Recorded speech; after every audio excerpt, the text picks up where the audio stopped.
So as most of you know, in September I joined university, and this was a big stage in my life.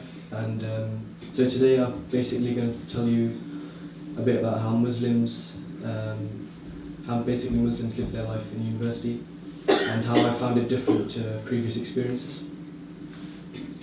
So having nearly completed my first semester at university, I can now form a clear picture of what life is like for Muslims at British University.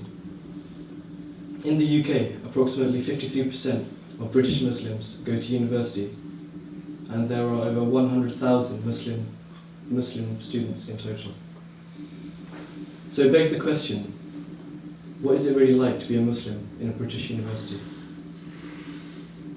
The university experience is very different from person to person, depending on whether you live at home, on campus, among many other factors.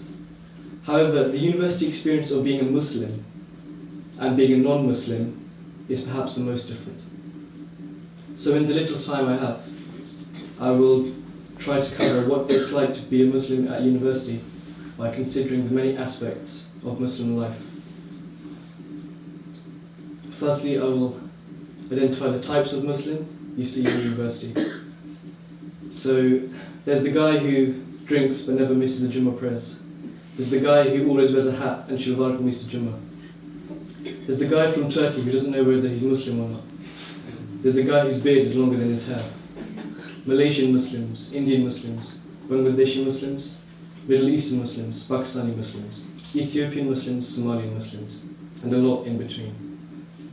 So even among Muslims at university, there is a high level of diversity. But despite this, there are many Muslim societies in universities across the UK. These mainly organise meetings, dinners, as well as special events on days such as Eid.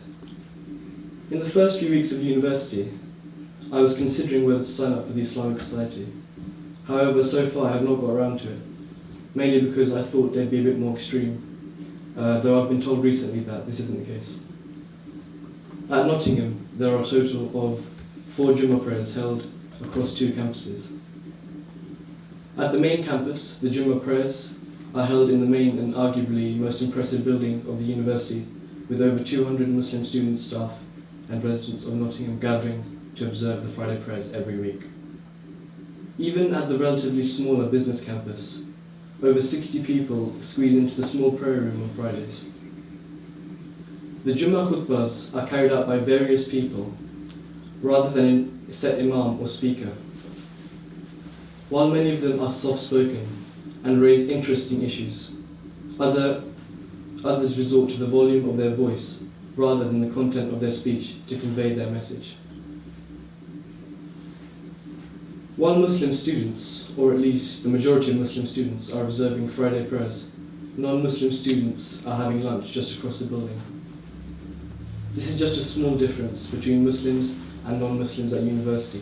More fundamentally, one thing that is very important for many non-Muslim students is alcohol. Whether it be drinking games or going to the bar, it plays a big role in their university experience. In the UK, on average, students drink alcohol 3 nights per week and spend 741 hours per year drinking, which is 31 days drinking per university year. On average, students spend around £50 a week on drinking and going out. This highlights the money and time saved by Muslim students as opposed to their non-Muslim counterparts. There are also other things that are attached to drinking, such as clubbing and fornication, which Muslim students tend not to engage in. However, Islam is not the only religion that's prevalent at university. There's of course Christianity. The university's Christian Union is very active, and they very regularly carry out text a toasty nights. This basically involves texting them which flavour of toasty you want, and they will deliver it to your room, for free, providing that you ask them a question about Christianity. But most people just take it as a way to get free toasty. I actually tried it out one night. When the guy came with my toasty, I asked him, what is the point of being a good and righteous person if Jesus died for everyone's sins? To this he paused, and after a while said, "Good question." He then struggled to explain his view. So ultimately he started asking me questions about Islam, and we had a long chat about the differences and similarities between Islam and Christianity.